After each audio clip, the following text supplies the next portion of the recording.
El libro negro de la humanidad, crónica de las grandes atrocidades de la historia. Matthew White. Comercio de esclavos de Oriente Medio.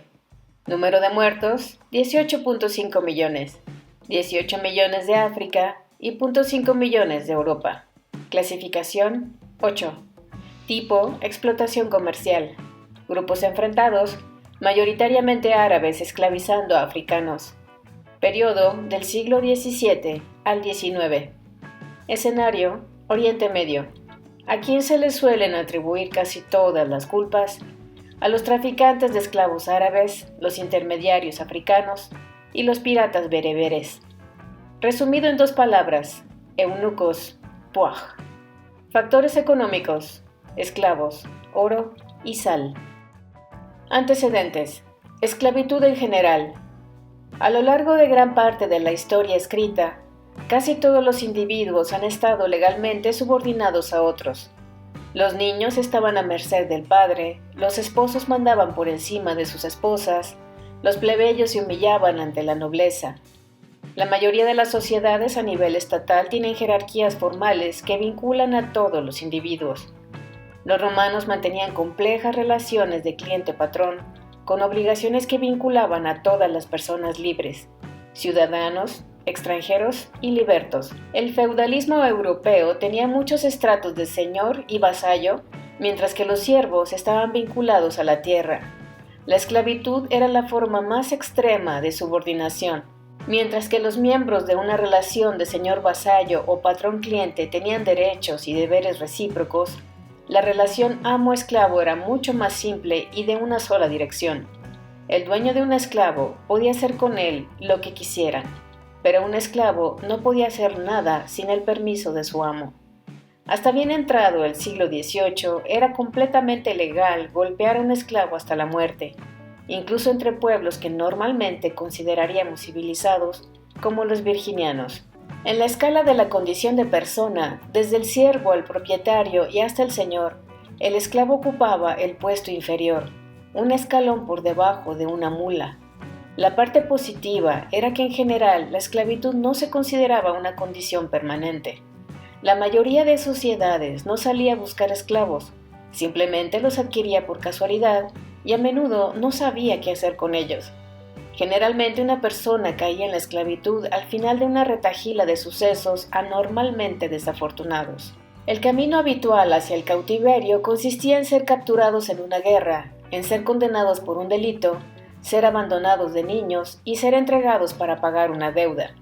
Para los 3 primeros casos, la alternativa a la esclavitud solía ser la muerte. El trabajo doméstico era la demanda de esclavos más firme y constante. Pero como el suministro de esclavos fluctuaba con los avatares de la guerra, a veces había un exceso. En estos casos, 3 de los vertederos de este excedente de personas prescindibles eran las minas, la prostitución y el sacrificio humano, dependiendo de la cultura. En algunas sociedades, la economía funcionaba perfectamente con un mínimo número de esclavos. En la Europa medieval, por ejemplo, no había escasez de mano de obra. La tierra era el recurso cuando escaseaba, por lo tanto, el traslado de esclavos del campo a una región no incrementaba la producción. Por otro lado, en algunas sociedades saturadas de esclavos, como en el Sudán decimonónico, todos los hogares que superaban la extrema pobreza poseían por lo menos una esclava para lavar, coser, cocinar y limpiar. En ocasiones, la demanda de esclavos aumentaba y se enviaban traficantes a los límites de la civilización, donde existían grandes poblaciones sin potentes ejércitos que pudiesen proteger a su gente y evitar raptos. La demanda más conocida cubrió la escasez de mano de obra que siguió el descubrimiento de América, pero yo trataré de esto más adelante. Durante gran parte de la historia, los mayores mercados de esclavos, en su mayoría muchachas para trabajos domésticos, fueron los opulentos reinos de Oriente Medio, y la mina más rica de personas disponibles fue África. Durante siglos, millones de esclavos fueron embarcados desde sus puertos de origen a lo largo de la costa oriental africana y en caravanas a través del desierto del Sahara, África Oriental. El comercio de esclavos a lo largo de la costa oriental de África se remonta al inicio de la historia escrita. En los tiempos de los faraones, los envíos de los nuevos esclavos fluctúan sin cesar por el Mar Rojo hasta Egipto, muy probablemente desde Eritrea y Somalia. En el siglo X, los marineros árabes habían establecido una cadena de puestos comerciales en la costa africana hasta Kilwa, en la actualidad Tanzania, en el sur. Muchos de estos lugares eran islas alejadas de la costa que tuvieron el menor contacto posible con el continente. En 1300, los traficantes árabes habían extendido su alcance hasta Sofala, hoy en día Mozambique. Tras alcanzar el extremo sur de África y doblar el cabo en 1493, los portugueses no tardaron en utilizar su superioridad armamentística para reunir a todos aquellos puestos de tráfico de esclavos bajo su imperio en una rápida expansión. Sin embargo, en 1653, una flota procedente del Sultanato Árabe Sureño de Omán, provista de un armamento similar al que tenían los europeos, capturó los puertos de comercio de esclavos del norte. Con un pie en Arabia y el otro en África, Omán se convirtió en una nación bipolar basada en el tráfico de esclavos, ubicado en la isla de Zanzíbar, en Tanzania. En 1780, los omaníes capturaron el mercado de esclavos rival de Kilwa y desviaron el comercio hasta sus propias rutas. En 1834 se exportaban 6.500 esclavos al año desde Zanzíbar. En la década de 1840, el número se había doblado. En 1859 está documentada la llegada a Zanzíbar de 19.000 esclavos procedentes del interior. Después de 1840, el gobernante de Omán trasladó su corte de la península arábiga a la ciudad más rica y cosmopolita de Zanzíbar, que se independizó de su socio comercial árabe en 1845. En 1871, una cuarta parte de los ingresos del sultán provenían del tráfico de esclavos. Las descripciones detalladas de la esclavización en el corazón de África no afloraron hasta que los europeos se lanzaron a explorar este continente en el siglo XIX. En algún remoto lugar de África, los traficantes seleccionaban cada día un pueblo vulnerable y se acercaban sigilosamente hasta una distancia prudencial. Mediante un ataque sorpresa, los asaltantes abatían a todos los hombres capaces de oponer resistencia y se apoderaban de las mujeres y de los niños, que eran conducidos en tropel a una nueva vida de servidumbre. En los safaris exploratorios que abrieron el continente oscuro, los europeos solían seguir las rutas de los esclavos hacia el corazón de África, que a menudo eran los únicos caminos comerciales que conectaban las costas con el interior. Los misioneros cristianos que se dirigían hacia el centro del África no explorada encontraban interminables columnas de esclavos, en su mayoría mujeres, marcados por los latigazos y encadenados por el cuello, que eran trasladados hacia las costas. Los exploradores que volvían a utilizar los mismos caminos que habían seguido en algún viaje anterior solían encontrar distritos que desde su última visita habían perdido la mitad de sus poblados a causa de los traficantes de esclavos. Un superintendente británico de los misioneros calculó que se perdían de 4 a 5 vidas por cada esclavo entregado a salvo en Zanzíbar. En la década de 1860, el negrero africano Tipu Tip saqueaba una zona del interior, más allá de los lagos africanos del Congo Oriental. Su dominio se convirtió en un reino virtual, depredador e imparable, que saqueaba a lo largo del curso del río Congo hasta que los belgas, forjando su propio imperio, lo sobornaron. En Kenia, los negreros operaron en la década de 1890 cerca del lago Rudolf hasta que los británicos establecieron un protectorado en toda la región. Un europeo informó que un árabe que acaba de regresar del lago Nyassa me dijo que había viajado durante 17 días por un país sembrado de ciudades y pueblos en ruinas, y en los que ahora no se veía ni un alma. A finales del siglo XIX aumentó a nivel mundial la demanda de marfil y el precio, hecho que incrementó temporalmente el valor de los esclavos como porteadores de colmillos de elefante hasta la costa más que como un artículo distintivo de lujo. Estos porteadores eran capturados en poblados del interior y vendidos en ultramar una vez realizado su trabajo. Para alimentar las caravanas de esclavos que atravesaban la región del río Tsavo en Kenia, los negreros practicaban la caza mayor hasta llegar a extinguirla localmente. Sin sus habituales recursos alimenticios y los caminos de las caravanas sembrados de cuerpos de esclavos exhaustos, los leones locales no tardaron en descubrir que los humanos constituían un buen alimento. Después de que los esclavos dejaran de pasar por allí, los leones de Tsavo satisfacían su nuevo gusto por los humanos comiéndose a docenas de obreros del ferrocarril, hecho que por un tiempo detuvo la expansión del control británico en la colonia. En 1898, los devoradores de hombres más osados fueron aniquilados. La caza regresó y los leones que quedaban volvieron a evitar a la gente. Al llegar a la costa, los esclavos eran entregados a los traficantes para ser enviados a ultramar.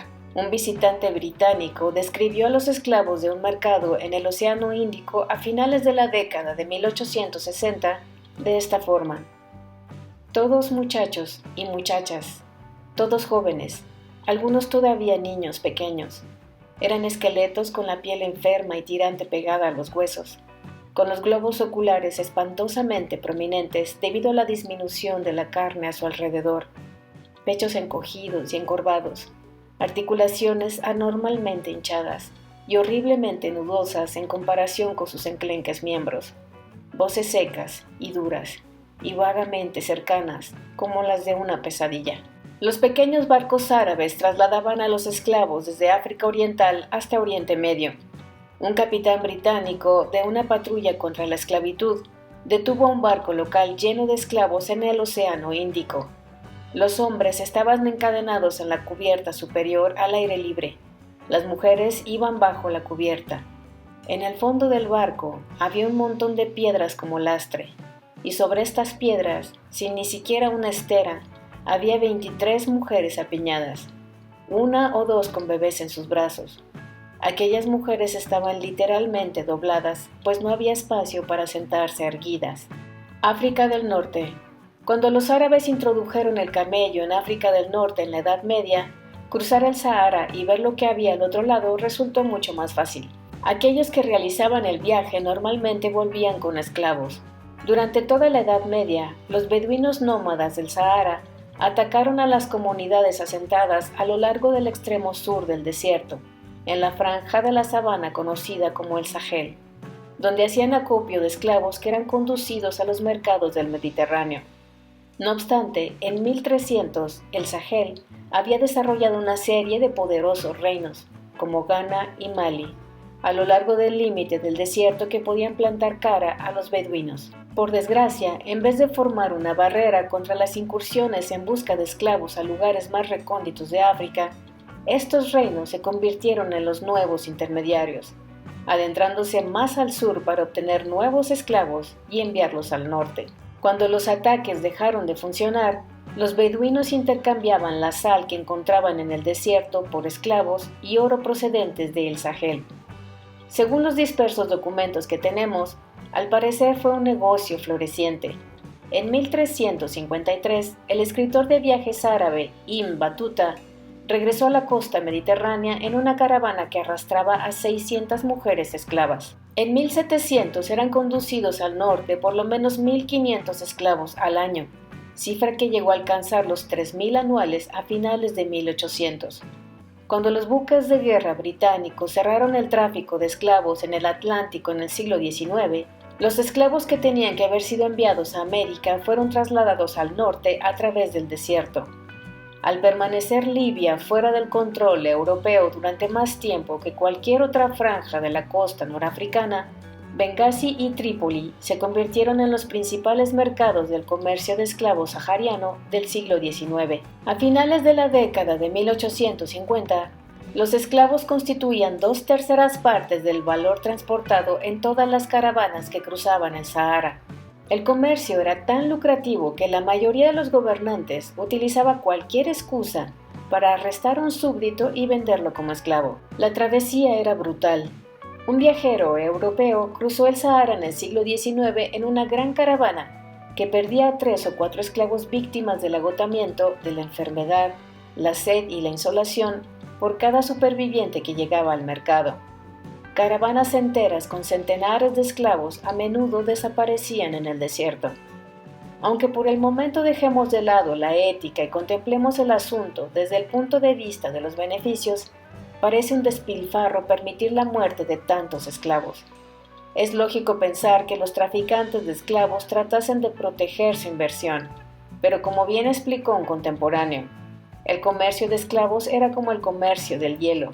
Se asumía que una cierta cantidad se derritiese porque el producto final alcanzaba un precio lo bastante alto como para cubrir las pérdidas.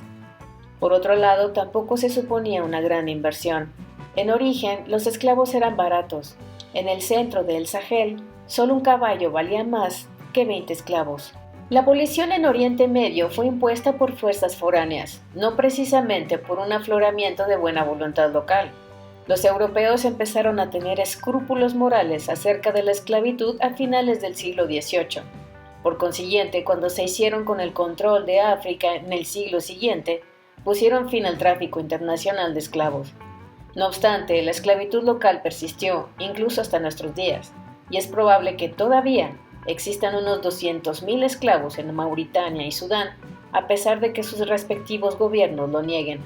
Los eunucos. Los eunucos eran especialmente útiles para vigilar el harén, la gran concentración de esposas y concubinas que todo potentado asiático poseía. Los eunucos tenían toda la fuerza física de los hombres, pero ningún impulso sexual. Por lo tanto, se podía confiar en que no se acercarían a las mujeres ni crearían familias que pudieran sustituir al emperador en el trono. La desventaja es que la población de eunucos no se sostenía por sí sola y estos tenían que ser continuamente reabastecidos desde otros lugares. El Islam prohíbe la mutilación de los esclavos, pero antes de permitir que un simple tecnicismo interfiera en la demanda de eunucos, los musulmanes asignaron esta tarea a los infieles. Los esclavos eran castrados o por los paganos de África poco después de ser capturados, o bien por los judíos y cristianos que vivían en el mundo musulmán. Las sociedades que se servían de los eunucos preferían castrar a los chicos antes de la pubertad. Permanecían como niños en cuanto a impulso sexual, voz y apariencia, a diferencia de los adultos castrados que seguían pareciendo hombres y actuando como tales. Los muchachos esclavos eran apartados presuntamente para ser circuncidados, como era costumbre con todos los varones en el mundo musulmán. Pero aquello no era más que un ardid para acercar el cuchillo lo suficiente como para actuar sin que el chico se resistiese. Cuando el cirujano barbero tenía el cuchillo cerca, agarraba y rebanaba los genitales del chico en vez del prepucio. Los eunucos recibían un tratamiento diferente según su raza. A los eunucos blancos solo se les cortaban los testículos, pero a los negros se les amputaba todo el aparato genital, testículos, escroto y pene, y se cauterizaba la herida con mantequilla hirviendo, dejando solo un agujero para orinar. Puesto que la venta final de los eunucos se producía al término de un largo proceso de incursiones, caravanas y mercados, que reducía su número a causa de enfermedades, de una disciplina brutal y de ahogamiento durante el camino, un cónsul británico del siglo XIX calculó que habían muerto 100.000 sudaneses para obtener 500 eunucos en el Cairo, una pérdida de 200 vidas por cada eunuco. Como ya hemos visto en los capítulos que tratan, por ejemplo, de la dinastía Shin, de la caída de Roma, de los Tres Reinos y de Justiniano, las mujeres reales a menudo estaban implicadas en intrigas de familia, y los ambiciosos eunucos con frecuencia utilizaban su acceso al harén en su propio beneficio. Estos no estaban sujetos a todas las restricciones legales que mantenían reprimidas a las mujeres, por lo tanto podían moverse fácilmente entre el mundo de los hombres y el de las mujeres, convirtiéndose en útiles propiciadores y testaferros. A lo largo del mundo antiguo, los eunucos escribieron mucha historia. Los corsarios. Debido a la división religiosa de las orillas del norte y sur del Mediterráneo entre cristianos y musulmanes, las costas opuestas eran consideradas válidas para las redadas de esclavos. Por regla general, ni los cristianos ni los musulmanes esclavizaban a sus correligionarios. Bueno, en realidad lo hacían bastante a menudo, pero estaba mal visto. No era ilegal, pero sin duda poco respetuoso. Arrebatar ciudadanos de un país amigo, cristiano o musulmán, podía causar toda clase de conflictos diplomáticos. Por otro lado, secuestrar infieles era casi un deber sagrado. En general, los piratas o corsarios bereberes de África del Norte eran los peores delincuentes del comercio en el Mediterráneo. La flota pirata se lanzaba sobre cualquier barco rico y vulnerable para apoderarse de la carga, la tripulación y los pasajeros, que eran vendidos en uno de los puertos bereberes del norte de África, como Argel, Túnez o Trípoli. La mayoría de las personas arrancadas del barco eran vendidas en tierra, pero los prisioneros prósperos o importantes eran apartados para pedir rescate a sus familias o a sus gobiernos. Casi todas las naciones marineras europeas acabaron estableciendo consulados en las ciudades bereberes para agilizar la entrega de rescates. La tripulación capturada podía ser sobornada o torturada para que participase con la flota corsaria en los ataques a las ciudades costeras. Eran usados como rostros familiares para abrirse paso por las defensas de dichas ciudades. Incluso sin artimañas, una pequeña población pesquera no era contrincante para una flota pirata. Los corsarios se lanzaban desde el mar, rodeaban pueblos enteros y se llevaban a rastras a los habitantes para venderlos como esclavos. A veces permanecían algunos días en tierra para ver si algún familiar rico estaba dispuesto a pagar un rescate por los prisioneros. Como las comunicaciones eran primitivas, los corsarios normalmente disponían de varios días de saqueo tranquilo antes de que las autoridades locales pudiesen movilizar fuerzas suficientes para expulsarlos. Los mayores botines de esclavos procedían de ataques infligidos a las comunidades costeras de Italia, España y Grecia, aunque también se tenía constancia de incursiones en el Océano Atlántico. En torno a 1625, un ataque corsario contra Reykjavik, Islandia, esclavizó a 400 hombres y niños. En 1631, en otra ofensiva, los piratas capturaron a 237 personas en Baltimore, Irlanda. Los que eran demasiado jóvenes, viejos o débiles solían ser arrojados por la borda en el viaje de regreso a África, pero la mayoría de los prisioneros eran conducidos al mercado. Normalmente a las mujeres las vendían a los harenes, mientras que los hombres a menudo eran enviados a las galeras. En este momento de la historia, los galeotes constituían la mayor demanda de mano de obra barata y prescindible del Mediterráneo. En el mundo antiguo, los hombres libres remaban en las galeras por un salario, pero en la Edad Media este se convirtió en un trabajo de esclavos. A los galeotes se les obligaba a trabajar hasta morir sin pensarlo dos veces. Encadenados a sus bancos, los esclavos empujaban los remos continuamente, sin cesar, bajo el sol, la lluvia y durante gran parte de la noche. No podían ni siquiera tumbarse para dormir, tan solo dar alguna cabezada ocasional sobre los remos. En las batallas y las tempestades, los galeotes se hundían con el barco. En la batalla de Lepanto, entre los turcos otomanos y España, en 1571, se ahogaron más de 10.000 galeotes esclavos cristianos, encadenados con grilletes en las bodegas de los buques de guerra turcos. La tecnología naval occidental acabó por superar a la de los corsarios. A comienzos de 1800, los buques de guerra europeos y americanos atacaban sistemáticamente los puertos bereberes que seguían dando cobijo a los piratas. Las ciudades de África del Norte fueron obligadas a tomar enérgicas medidas contra los corsarios y el Mediterráneo quedó libre para el comercio. Los mamelucos. Los esclavos constituían la columna vertebral de muchos ejércitos musulmanes. Los turcos otomanos necesitaron de las comunidades campesinas cristianas de los Balcanes para que entregasen un cupo de muchachos que serían criados como musulmanes y entrenados como soldados. Los egipcios del mismo periodo solían comprar muchachos circasianos procedentes de las montañas del Cáucaso. Estos chicos eran aislados del mundo exterior durante su infancia mientras aprendían el arte de la guerra y el Islam. Se consideraban esclavos, propiedad personal del sultán. A pesar de que al alcanzar la edad adulta eran legalmente libres, nunca podían dejar el servicio al sultán. Vivían toda su vida como soldados en cuarteles. Sus propios hijos eran enviados lejos y se les prohibía seguir los pasos de sus padres en cuanto a profesión. Cuando eran demasiado viejos para el combate, eran trasladados a tareas de apoyo y finalmente gozaban de un confortable retiro con esclavos a su servicio para tenerlos contentos. Estos soldados esclavos, llamados mamelucos según la palabra árabe para designar esclavo, No tenían familia, ni filiaciones tribales ni propiedad que pudiesen inferir en su lealtad al sultán. Por otro lado, solían ser más leales a sus compañeros que a la corona, y las dinastías musulmanas estaban bajo la constante amenaza de un golpe de estado por parte de los mamelucos si se les presionaba demasiado.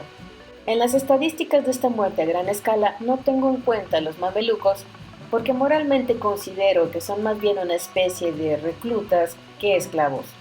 Las restricciones impuestas en general a los mamelucos estaban más en la línea del deber militar que de la esclavitud. Cifras. La esclavitud en el mundo musulmán no se ha estudiado tan a fondo como la esclavitud en la cristiandad. Por lo tanto, hay pocos números fidedignos.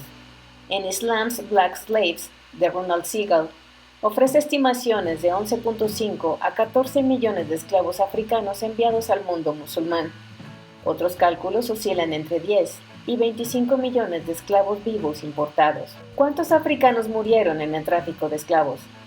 Aunque muchas anécdotas apuntan a docenas de esclavos muertos por cada uno entregado vivo, estas no dejan de ser casos aislados. Ante todo, no hay ninguna prueba sólida de que el comercio oriental fuera más o menos mortífero que el comercio occidental. Por lo tanto, explicaré la proporción occidental de aquel capítulo y afirmaré que por cada 2 esclavos transportados murieron 3. El resultado asciende a 18 millones de muertes para conseguir 12 millones de esclavos vivos.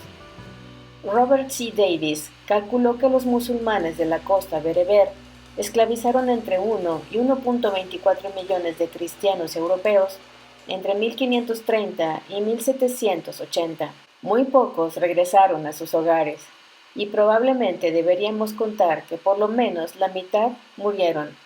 Debido a la crueldad y a la dureza de su trabajo, la tasa de mortalidad entre estos esclavos era casi de 6 veces al de la población libre, y el agotamiento mermaba también el número.